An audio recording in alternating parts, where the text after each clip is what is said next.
Okay, hey guys, just wanted to say this was the first episode of Darren Debates where I debate somebody, obviously. All right, hopefully like and subscribe and hit that bell to get all notifications for probably political. So what you want to talk about? You want to talk about immigration? Yeah, Oh, I think that's what we agreed to talk about. well, you know what? Let me introduce you first, right? Okay, I'll do the intro real fast. Okay, give me a sec. Let me get some water. Sure, I got mine too. Yeah, okay. Let me just do Oh, are this. we live?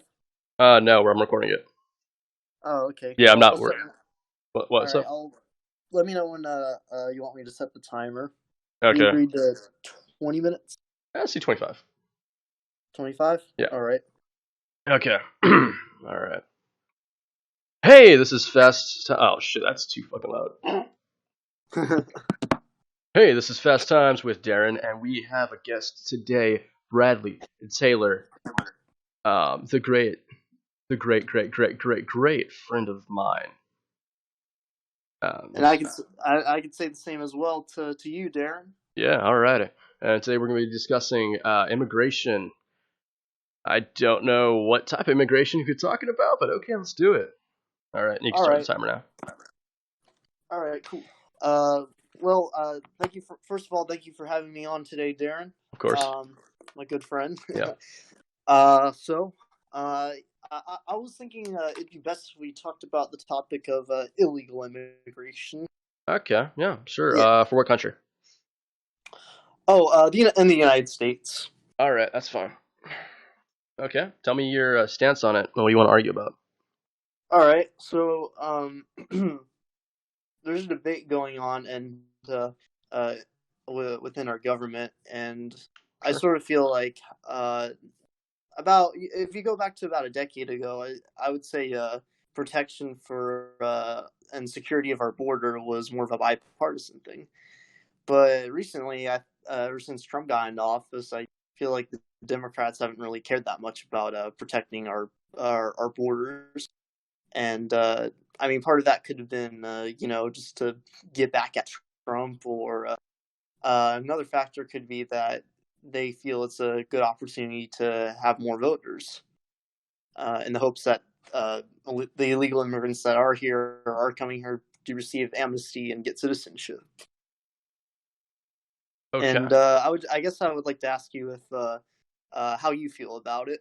How do I feel about what exactly? The Democrats' view on the border, I guess. Sure, I guess so. I mean, I don't think the Democrats care too much about illegals as long as they help businesses make money. To be completely fucking honest. Um, Yeah. but yeah, that's pretty much my stance. If you mean like, okay, if you mean how do I care about illegal immigration? Oh yeah. I guess what's your general view on the issue? First off, I'm against the wall completely. Oh, Second, um, like I think we have the Constitution, right? We have unalienable rights, life, liberty, and pursuit of happiness. that's So correct. so if they're unalienable rights, that means everyone has those rights, correct? Yeah. I mean that is fair to say. These are natural rights we do have under protection of the U.S. Constitution, and Un- I believe we talked about this earlier for a little bit. yeah, I'm just bringing it up And for people that don't know about it. yeah, and that's an interesting uh, defense you have there. It's not just my defense. It's typically a libertarian defense. Just like Oh. because if you know of the current one of the current Libertarian Party nominations for president is Jacob Hornberger. Is that his name? Jacob Hornberger. Do you know the guy? Oh, really? I Yes. thought it was Lincoln Chaffee, or is that someone else is taking the lead now? There's a couple Libertarian hopefuls. I would say hopefuls because, to be honest, Yeah, the Libertarian Party ain't gonna win. But like Justin Amash just dropped out. yeah, that was bullshit. But Yeah. I was gonna go on to so he runs the Future of Freedom Foundation, right? And he Hmm. basically has a case for open immigration. Hmm.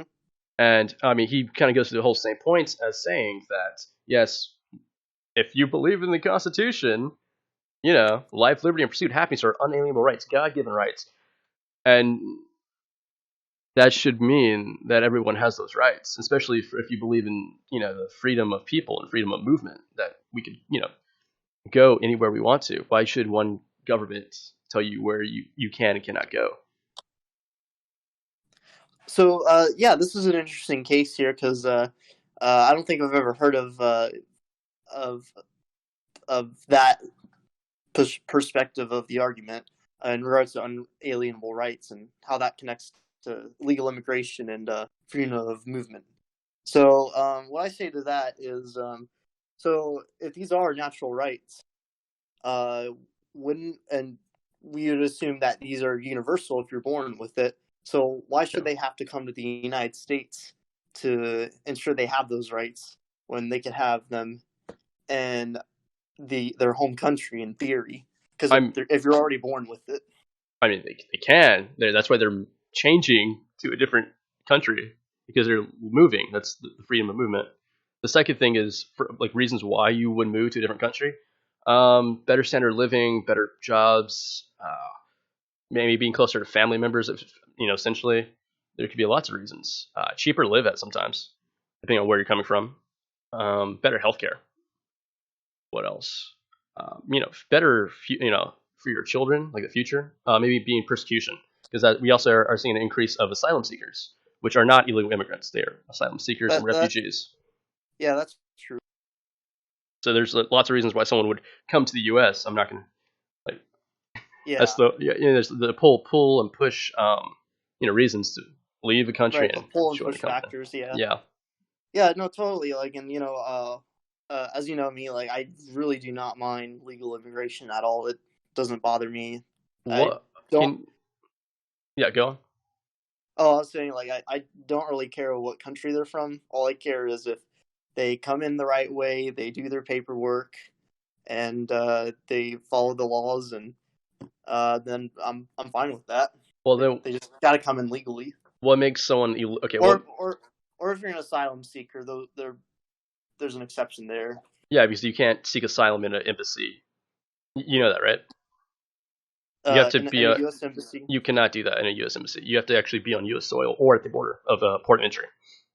Oh, well, I thought that was fixed a little bit. Didn't the Trump administration make a deal with the Central American countries where the asylum seekers could apply for asylum in U.S. embassies of their home countries? They could provide. So you basically could get protection, but it's not through the embassy. It's through the DHS, which also is managing everything else. And so they would have to literally travel or make arrangements with other government agencies for you to travel from the embassy to a different country and throughout the country. Plus, you're also forgetting that these people might be persecuted in those countries, and it's a government bureaucracy, right? So it could take weeks or months, for even years, for that to actually happen. They could die within that waiting time. Yeah. Okay. Speaking of that, the thing about people in Guatemala, right? The new president over there, essentially he's against same-sex marriage. He wants to use military action for civil protection, and mass immigration from Guatemala is actually coming to the U.S. Obviously, for protection. And I mean, I get it. It's pretty rough out there. But yeah, for sure. I mean, a lot of these countries, let's be honest, America, as bad as some people say it is, we're okay and mostly tolerant to people of different sexualities and transgender. We're getting there to a certain point. Yeah, for sure. We're a little bit more tolerant than some other countries, to be honest. For sure, as it should be. Yeah. I mean, we could always do better, but yeah, I mean, these are reasons why people would actually move and cannot wait at an embassy. So, my big question here, though, is that what would make someone legal and illegal? Is it just by definition?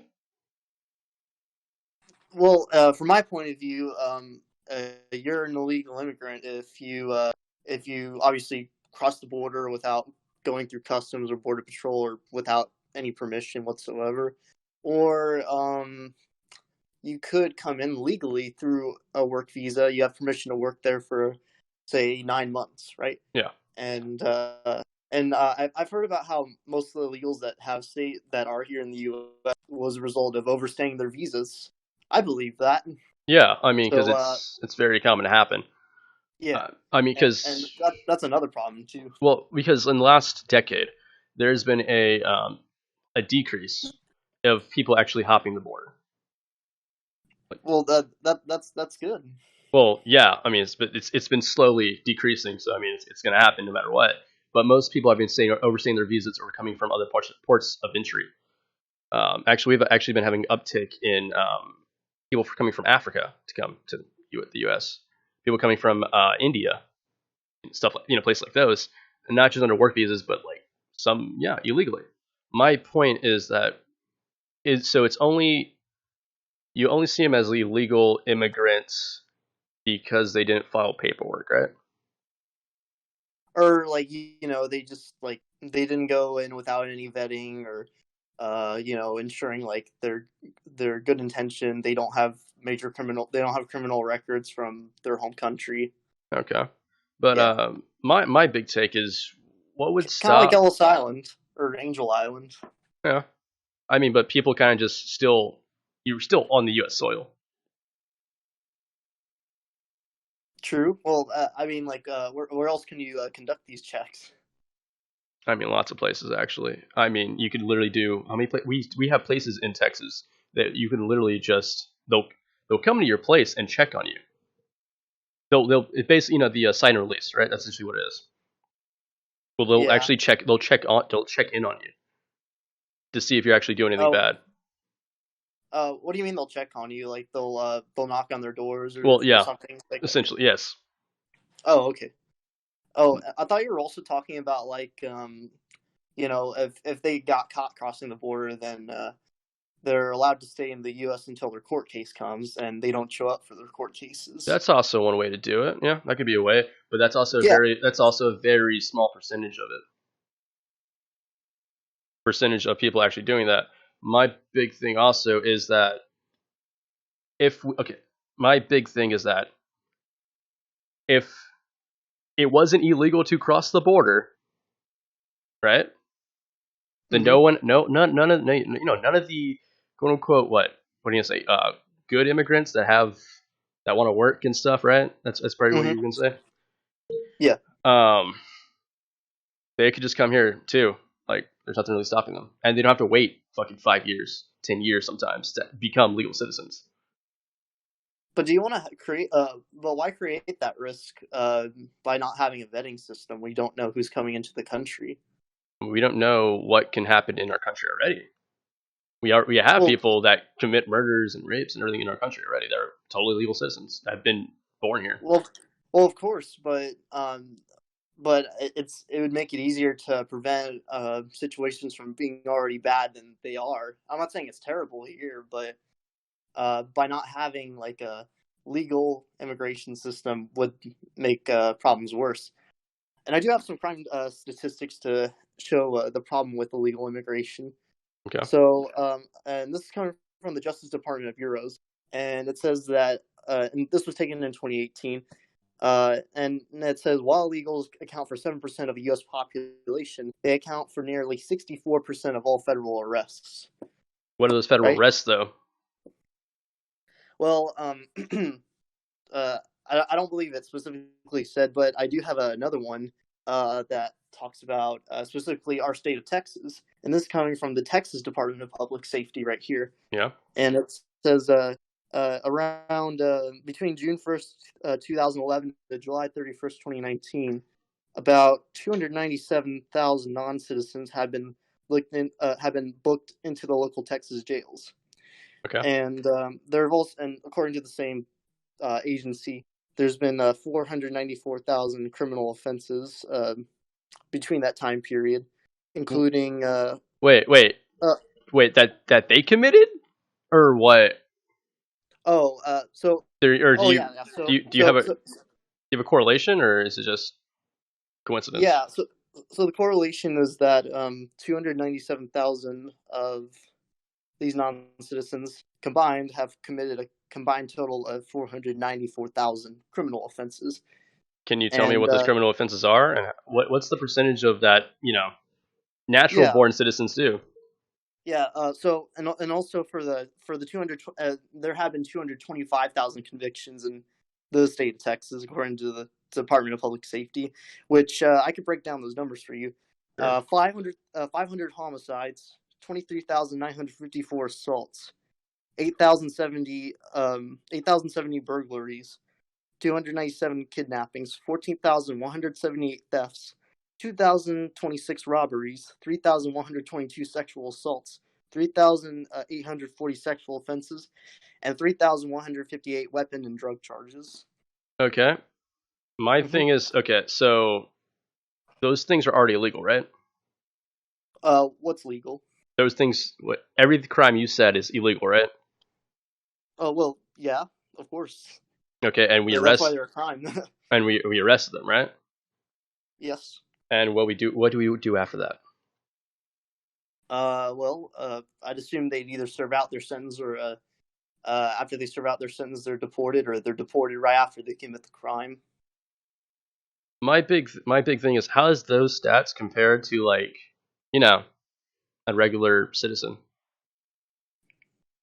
Well, I don't think this is a good way to I don't think it's a good thing to compare the illegal immigrant crimes to U.S. crimes, because a crime's a crime regardless who does it, right? So why should we increase the chances of having those crimes get committed? Is it increasing the chances? Do you know that? Yeah, well, I feel like it would increase the chance. You feel like it would increase the chances. Okay. Oh, it definitely would. It definitely would. Yeah, So you went from it feeling to it definitely would. yeah, I corrected myself. Okay, you corrected yourself. Yeah. Okay. So here's my thing. Okay. Mm-hmm. So I have the Homeland Security yearbook from the stats from 2018 because I can't find anything recent. So we have basically aliens apprehended by region and country of nationality. So 2016, 2018, right? Mm-hmm. Okay. The biggest uptick that we can see is from 2016 to 2018, total 530,250. 2017, 461,540. 2018, 572,566. Okay? Mm-hmm. So most of that, right, is Mm-hmm. coming from what countries? What countries do you think they are? I would assume mostly from Central America, and I heard even China, but honestly, I don't really care that much about the nationality of You the don't illegal immigrant. care about the Yeah, national. Okay, you don't care about the yeah, nationality it's at not a all. racial issue. Well, I mean, no, it kind of okay, but if you care about protecting the border, then Mm-hmm. I think for immigration, right? Mm-hmm. I think we should know where they're coming from. If it's not, Oh, if it's not, definitely, if it's not from crossing the border, then what's the point of having a border, right? If for sure. it's getting lower at the border, why have a border in the first place? Second, if they're coming through plane or boatyard or ship, then why protect the border in the first place? Well, I heard about the whole plane thing about that's how they get here, but that I think that was around only 48 to 52%, so roughly around half Roughly of around their half. way of transportation. Yeah. Okay. Um, but you're forgetting. Okay. So that's half of it. So if we just stopped air travel from those countries, we could, stop immigration, right? No, no. Well, now we're talking about the extremes here. I'm sure there's more effective ways of doing that than stopping air travel, obviously. What would it be? Protect the TSA that's kind of been inefficient, or what else? Look. All I'm saying is that probably the best solution. I know you don't like the wall, but I do believe we should have some sort of barrier on the southern border, and I'm glad we do. What? Why? Okay, wait. My whole thing is that why do we need? Okay, if it's not gonna help and it's already decreasing without even doing better measurements, Actually, it has helped. So there was a study where you've heard of the triple fence in San Diego, right? So Yes. after that was built, there was a over 90% reduction of illegals crossing that border. Crossing that border. That part of the border in San Diego, Okay, and so California. did they just go to a different part of the border? Uh, I mean, possibly, but Possibly. but that shows that they were most of them were not able to penetrate that wall right there. Like it was pretty difficult, when you have a physical barrier right there. Obviously, you're not you can't really go through it, and if you try to, you're probably going to get caught because you don't have enough time. Yeah, I don't have enough time. My point is that So if they went to the parts where there weren't walls, of course, and as you know, the border is not complete yet. I mean it's never going to be complete. It's covered by mountains. You got a river. I mean, you can't really put a wall on those places. No, And yeah, plus, they but kind of act more as natural barriers anyway. well, yes, but then you okay. Look, the whole point of open. Okay, so if you have open borders, right? Hmm. Then you basically okay. It could be less. It could be less. It would reduce sex trafficking because most coyotes and drug deal and drug the drug cartel focuses on young women mostly Yeah. trying to escape and across the border, right? Hmm. If you allow them legally to come no matter what, they're just gonna come. They don't need an escort or anybody. If we legalize drugs, then we weaken the drug cartels in Mexico and Colombia. But you see, you can't just like solve every issue just by legalizing it. So, I you said that by legalizing drugs, we'd crush the drug cartel in the no, U.S. I said weaken. Oh, weaken it. All right. I mean because it was already there. Okay, so because it was already there before we introduced any war on drugs, we basically helped them by funding our crazy need for drugs. And this is why a lot of Wisconsians and basically basically in the Midwest and you know the basic places in the Northwest and more up north than we are in Texas. This is why they are more support of the border because they think it will prevent drugs, basically drug trafficking. I don't think that because it's a drug cartel and they have money and they'll use whatever means necessary to push drugs. We're a huge market for Don't illegal you drugs. think? Well, for one, I for my position on drugs, I'm all for legalizing marijuana. Absolutely. Yeah, In but fact, I think it's typically they're worried about heroin affecting communities, such as in rural communities yeah. all around the country. If we legalize every single drug, then it can potentially, we can make it in the U.S. and it could be U.S. grown. Have a great industry in the U.S., don't you? Free markets right there, right? And then, Okay. Oh, I'm not an anarcho-capitalist, so yeah, I know, but I'm not like so. But if we also have open borders, right? Basically, I mean, because we do have for tax purposes, we do have a net increase for allowing illegals to come to America. They pay taxes, like a pretty decent chunk. It's like I'm pretty sure it basically there's studies already done that it could potentially double our GDP if we allowed open borders. Now, do I believe it would double it? Probably not. But they pay sales tax, they pay property tax through rent and through owning property. Um, FISA they pay a couple of that if they work. Yeah, but I mean other problems such as stealing social security numbers just to work. I think that's a problem we could fix. for sure. But also, if we look at illegal immigration, why are they coming here in the first place? Well, obviously, I would say for better opportunities, of course, because the governments in their home countries don't do a very good job at governing, and I don't blame them for coming here. That we do have laws on the books.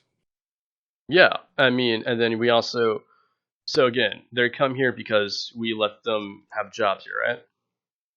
Yeah. I mean, we already have Or law. and also and not to mention there could be gang members too who are taking advantage of young women Hmm. and children for sex trafficking. Yeah, of course, that happens everywhere. I mean, look at Epstein, right? But right, Epstein. Yeah, okay, no joke. Gotcha. I've seen, yeah. Okay, so you don't want any illegals to come to America because of crime rate. Because of what? Crime rate. The what? Crime rate. Crime rate? Crime. Oh, crime rate. Well, yeah. There's crime rate, and also, from a moral standpoint, I don't think it's fair for the immigrants that did came here legally, of course, because they worked really hard to ensure like they followed the laws. They went through the process. They went through the vetting. It Wait. was expensive. It was long, Well, tiring, but then, wait, they wait. If we made it basically open borders, then that argument kind of goes out the window, don't you think?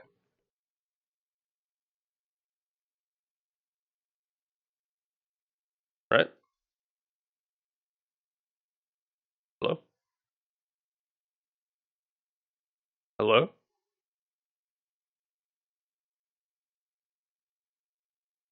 Bradley?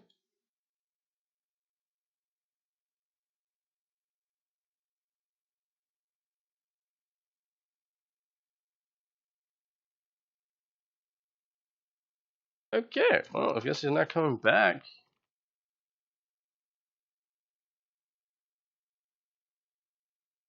That ends the debate?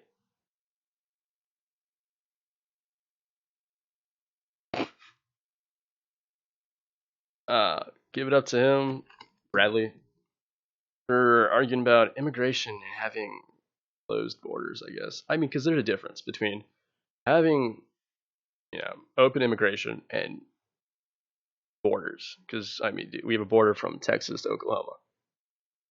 And you could go as far as you want in that. No one's stopping you.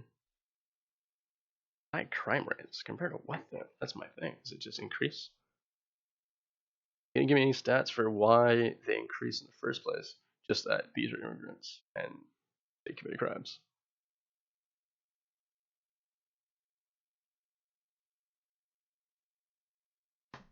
Okay. Well, I guess I'll end it.